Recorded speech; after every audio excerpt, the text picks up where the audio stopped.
Chapitre 50. À Bethsaïde, dans la maison de Pierre. La rencontre avec Philippe et Nathanaël. Le 15 octobre 1944.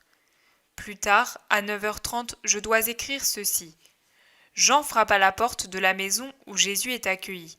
Une femme s'avance, et voyant de qui il s'agit, elle appelle Jésus. Ils échangent le salut de paix, puis « Tu es venu de bonne heure, Jean ?» dit Jésus. Je suis venu te dire que Simon-Pierre te prie de passer par Bethsaïde. Il a parlé de toi à beaucoup de gens. Nous n'avons pas péché cette nuit.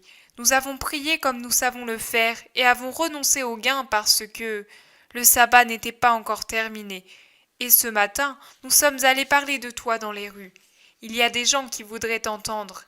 Tu viens, maître ? Je viens, bien que je doive aller à Nazareth avant de me rendre à Jérusalem. Pierre t'emmènera de Bethsaïde à Tibériade en barque. Tu feras plus vite. Eh bien, allons-y. Jésus prend son manteau et sa besace, mais Jean la lui saisit. Ils s'en vont après avoir salué la propriétaire de la maison.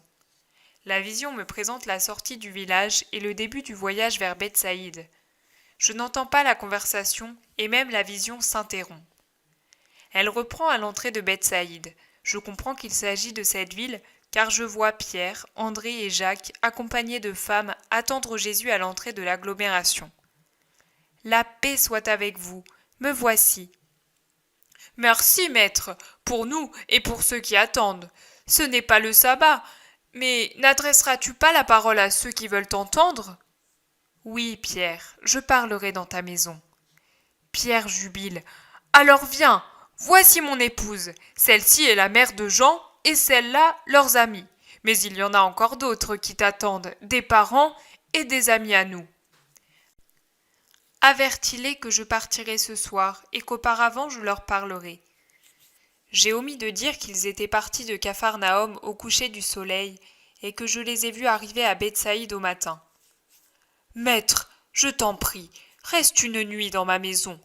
Le chemin est long jusqu'à Jérusalem, même si je te le raccourcis en t'emmenant en barque jusqu'à Tibériade. Ma maison est pauvre, mais honnête et accueillante. Reste avec nous cette nuit. » Jésus regarde Pierre et les autres qui attendent sa réponse. Il les dévisage, puis il sourit et dit « Oui. » Nouvelle joie de Pierre. Aux portes, des gens observent et se les désignent du regard. Un homme appelle nommément Jacques et lui parle tout bas en montrant Jésus du doigt. Jacques fait signe que oui, et l'homme va s'entretenir avec d'autres arrêtés à un carrefour. Ils entrent dans la maison de Pierre, une grande cuisine noircie par la fumée. Dans un coin, des filets, des cordages et des paniers pour la pêche. Au centre, le foyer, large et bas, éteint en ce moment. Des deux portes opposées, on voit la route et le jardinet avec le figuier et la vigne. Au-delà de la route, les flots bleu clair du lac. Au-delà du jardinet, le mur grisâtre d'une autre maison. « Je t'offre ce que j'ai, maître, et comme je sais… » « Tu ne pourrais mieux faire, puisque tu me l'offres avec amour. » On présente à Jésus de l'eau pour qu'il se rafraîchisse, puis du pain et des olives. Jésus prend juste quelques bouchées pour montrer qu'il accepte, puis écarte le reste en remerciant. Du jardin et de la route, quelques enfants l'observent avec curiosité, mais je ne sais si ce sont des enfants de Pierre. Je vois seulement que ce dernier leur fait signe du regard pour retenir ses petits envahisseurs. Jésus sourit et dit « Laisse-les faire. »« Maître, veux-tu te reposer ? Ici, c'est ma chambre, là, celle d'André. Choisis, nous ne ferons pas de bruit pendant ton repos. »« As-tu aussi une terrasse ? » ?»« Oui, avec de la vigne. Bien qu'elle n'ait pas encore beaucoup de feuilles, elle fait un peu d'ombre. »« Conduis-moi, je préfère me reposer là-haut. Je réfléchirai et je prierai. »« Comme tu veux, viens. » Depuis le jardinet, un petit escalier monte jusqu'au toit qui est une terrasse bordée d'un petit muret. On y voit là aussi filets et cordages. Mais quelle lumière vient du ciel et comme le lac est bleu! Jésus s'assied sur un tabouret et s'appuie le dos au muret. Pierre se saisit d'une voile qu'il étend au-dessus et à côté de la vigne pour faire un abri contre le soleil. Il n'y a que la brise et le silence. Jésus en jouit visiblement. « Je m'en vais, maître. »« Va, allez dire, Jean et toi, qu'au coucher du soleil, je parlerai ici. » Jésus reste seul et prie longuement. À part 2 couples de colombes qui vont et viennent autour de leur nid et un gazouillis de passereaux, on n'entend aucun bruit, rien qui vive autour de Jésus en prière. Les heures passent, calmes et paisibles. Plus tard, Jésus se lève, fait un tour sur la terrasse, regarde le lac et des enfants qui jouent sur la route. Il leur sourit et les enfants lui répondent par leur sourire. Il regarde sur la route du côté de la petite place qui est à une centaine de mètres de la maison. Puis il descend et va à la cuisine. « Femme, je vais me promener sur la rive. » Il sort et va effectivement dans cette direction, près des enfants. Il les interroge. « Que faites-vous » ? « Nous voulions jouer à la guerre, mais lui, il ne veut pas, alors on joue à la pêche. » Celui qui ne veut pas est un petit bonhomme fluet, mais aux yeux très lumineux. Peut-être que, frêle comme il se doute que les autres le bousculeraient en faisant la guerre, et c'est pourquoi il plaide pour la paix. Mais Jésus saisit l'occasion de parler à ses enfants. C'est lui qui a raison. La guerre est un châtiment de Dieu pour punir les hommes. Elle montre que l'homme n'est plus un vrai fils de Dieu. Quand le Très-Haut créa le monde, il fit tout, le soleil, la mer, les étoiles, les fleuves, les plantes, les animaux, mais pas les armes. Il créa l'homme et lui donna des yeux pour regarder avec amour, une bouche pour dire des mots d'amour, des oreilles pour les écouter, des mains pour donner aide et caresse, des pieds pour courir avec empressement vers un frère dans le besoin. Enfin, un cœur capable d'aimer. Il donna à l'homme l'intelligence, la parole, l'affection, les sentiments, mais il ne lui donna pas la haine. Pourquoi ? Parce que l'homme, comme créature de Dieu, devait être amour comme Dieu est amour.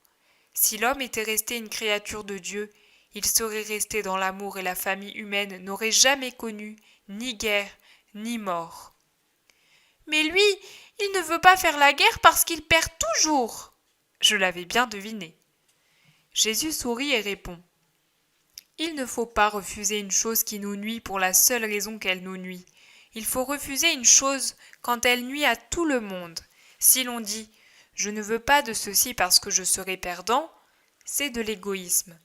Au contraire, le vrai Fils de Dieu dit « Frères, je sais que j'aurai le dessus, mais je vous dis, ne faisons pas ceci parce que cela vous porterait tort à vous. » À celui-là a bien compris le principal commandement. Qui sait me le dire ? En chœur, les 11 bouches proclament « Tu aimeras ton Dieu de tout ton être et ton prochain comme toi-même. » Ah, vous êtes de braves enfants. Vous allez tous à l'école ? Oui.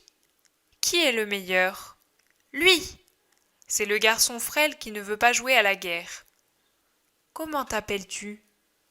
Joël. C'est un grand nom. C'est lui qui annonce que l'infirme dise « Je suis un brave ». Mais un brave en quoi ? Dans la loi du vrai Dieu pour être de ceux que Dieu, dans la vallée du jugement définitif, proclamera ses saints.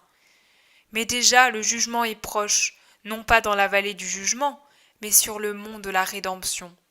Là, lorsque le soleil et la lune s'obscurciront d'horreur et que les étoiles tremblantes pleureront de pitié, le jugement séparera les fils de la lumière des fils des ténèbres. Israël tout entier saura que son Dieu est venu. Heureux ceux qui l'auront reconnu. Pour eux, miel, lait et eau claire leur descendront au cœur et les épines deviendront des roses éternelles. Qui de vous veut être de ceux qui seront proclamés saints par Dieu ? Moi, moi, moi ! Alors vous aimerez le Messie ? Oui, oui, toi, nous t'aimons, nous savons qui tu es. Simon et Jacques l'ont dit, et nos mamans l'ont dit aussi. Prends-nous avec toi. En vérité, je vous prendrai si vous êtes bons, mais plus de paroles grossières, plus de violence, plus de querelles et plus de réponses impolies à vos parents. Prière, étude, travail, obéissance. Alors, je vous aimerai et viendrai avec vous.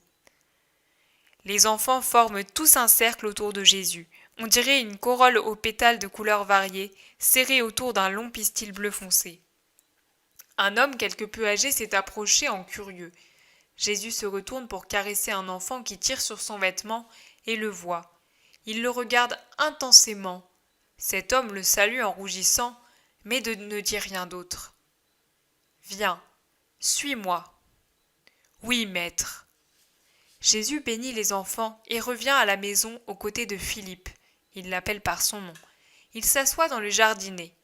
« Veux-tu être mon disciple ? » ?»« Je le veux, et je n'ose espérer l'être. »« C'est moi qui t'ai appelé. »« Alors je le suis, me voici. »« Tu savais qui je suis ? » André m'a parlé de toi. Il m'a dit « Celui que tu désirais est venu, car il savait que j'attendais le Messie. » Ton attente n'est pas déçue, il se tient devant toi. Mon maître et mon Dieu. Tu es un Israélite aux intentions droites, c'est pour cela que je me manifeste à toi. Un autre de tes amis attend lui aussi. C'est un Israélite sincère. Va lui dire. Nous avons trouvé Jésus de Nazareth, fils de Joseph de la race de David, celui dont ont parlé Moïse et les prophètes. Va. Jésus reste seul jusqu'au retour de Philippe accompagné de Nathanaël Barthélemy. Voici un vrai Israélite en qui il n'y a pas de fraude. Paix à toi, Nathanaël. Comment me connais-tu ? Avant que Philippe ne vienne t'appeler, je t'ai vu sous le figuier. Maître, tu es le Fils de Dieu, tu es le roi d'Israël. Parce que je t'ai dit t'avoir vu pendant que tu réfléchissais sous le figuier, tu crois ? Tu verras des choses bien plus grandes que celles-là. En vérité, je vous dis que les cieux sont ouverts, et vous, par la foi, vous verrez les anges descendre et monter au-dessus du Fils de l'homme, c'est-à-dire au-dessus de moi qui te parle. Maître, je ne suis pas digne d'une telle faveur. Crois en moi, et tu seras digne du ciel. Veux-tu croire ? Je le veux, maître. La vision marque une pause et reprend sur la terrasse noire de monde. D'autres personnes se tiennent dans le petit jardin. Jésus parle. Paix aux hommes de bonne volonté. Paix et bénédiction à leur maison, à leurs femmes, à leurs enfants. Que la grâce et la lumière de Dieu règnent en eux et dans les cœurs qui les habitent. Vous avez désiré m'entendre. La parole parle. Elle parle avec joie aux gens honnêtes, avec douleur à ceux qui ne le sont pas. Elle parle avec amour aux saints et aux purs, avec pitié aux pécheurs. Elle ne se refuse pas. Elle est venue comme un fleuve qui arrose les terres assoiffées d'eau et leur apporte la fraîcheur de l'eau et la nourriture du limon. Vous voulez savoir ce qui est requis pour être disciple de la parole de Dieu, du Messie, parole du Père qui vient rassembler Israël pour qu'il entende de nouveau les paroles du décalogue, saint et immuable, et pour qu'il se sanctifie afin d'être déjà pur, autant que faire se peut pour l'homme, pour l'heure de la rédemption et du royaume. Voici que je dis aux sourds, aux aveugles, aux muets, aux lépreux, aux paralytiques, aux morts, debout, soyez guéris, ressuscitez, marchez. Voici que s'ouvrent pour vous les fleuves de la lumière, de la parole, des ondes sonores, pour que vous puissiez voir, entendre, parler de moi. Mais plus qu'à vos corps, je m'adresse à vos âmes. Hommes de bonne volonté, venez à moi sans crainte. Si votre âme est blessée, je la guéris. Si elle est malade, je la rétablis. Si elle est morte, je la ressuscite. Je veux seulement votre bonne volonté. Est-ce difficile ce que je vous demande ? Non, je ne vous impose pas les centaines de préceptes des rabbins. Je vous dis seulement, suivez le décalogue. La loi est une et immuable. Bien des siècles ont passé depuis le moment où elle fut donnée aux hommes. Belle, pure, fraîche, comme un enfant qui vient de naître, comme une rose qui commence à s'épanouir sur sa tige.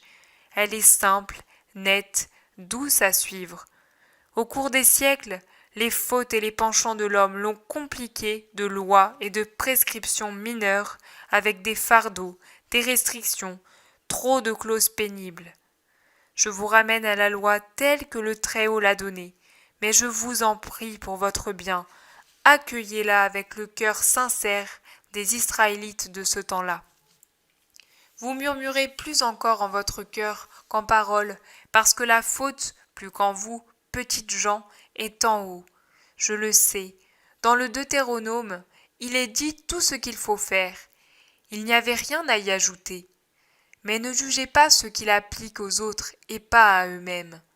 Pour vous, faites ce que Dieu dit, et par-dessus tout, efforcez-vous de pratiquer parfaitement les 2 commandements principaux. Si vous aimez Dieu de tout votre être, vous ne pécherez pas, car le péché est une douleur que l'on cause à Dieu. Celui qui aime ne veut pas faire souffrir.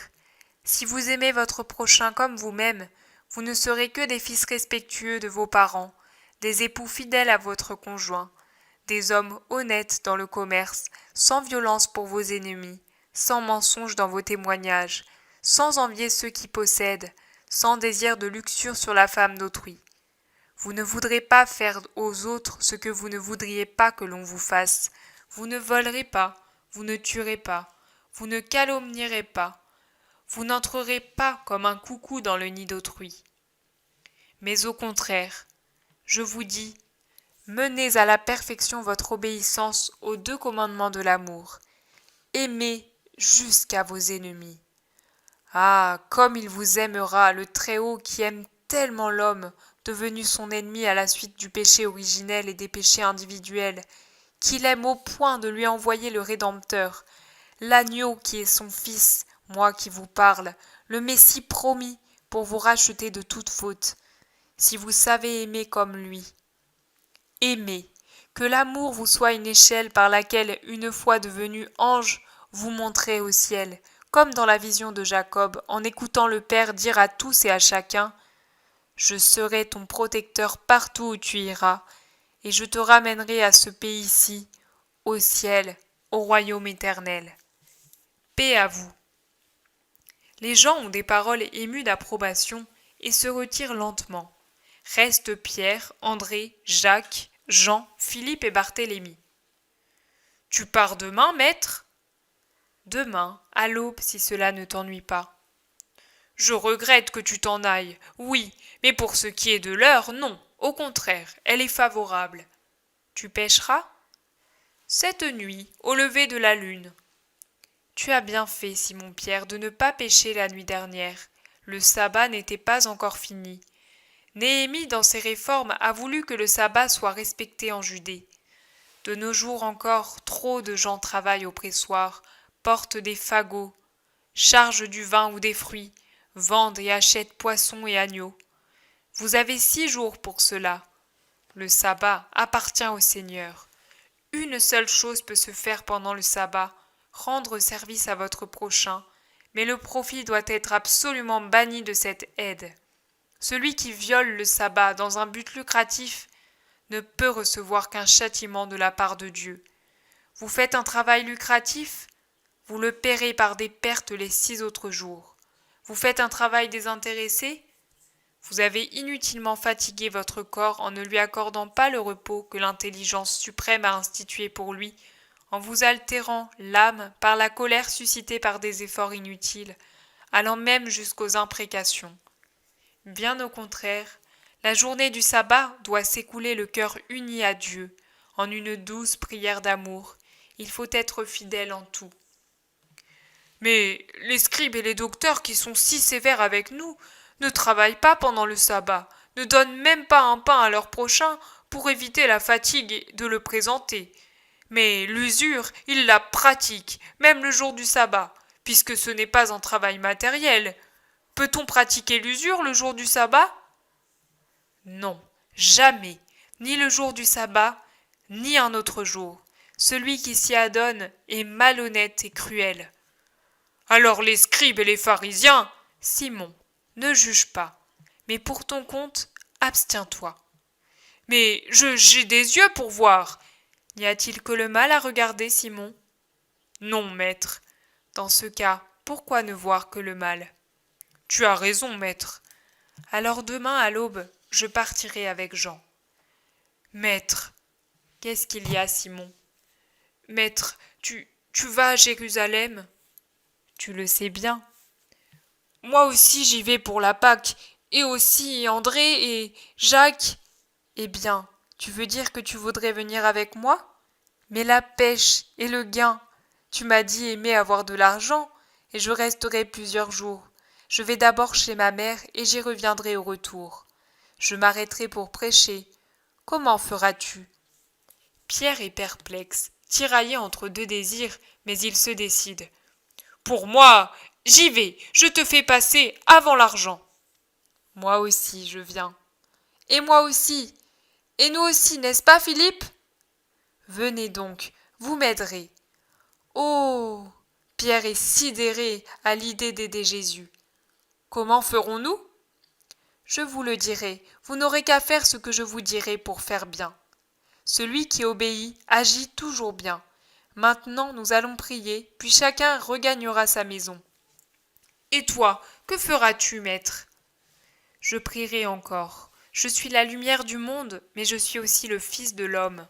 Par conséquent, il me faut sans cesse communiquer avec la lumière pour être l'homme qui rachète l'homme. Prions. Jésus récite un psaume, celui qui commence par ces mots. Quand je me tiens sous l'abri du Très-Haut et repose à l'ombre du Puissant, je dis au Seigneur, mon refuge, mon rempart, mon Dieu dont je suis sûr. C'est lui qui te sauve des filets du chasseur et de la peste maléfique, etc. Je le trouve au livre 4, 3. C'est le second du livre 4, le numéro 90, je crois, si je lis bien les chiffres romains. La vision se termine ainsi.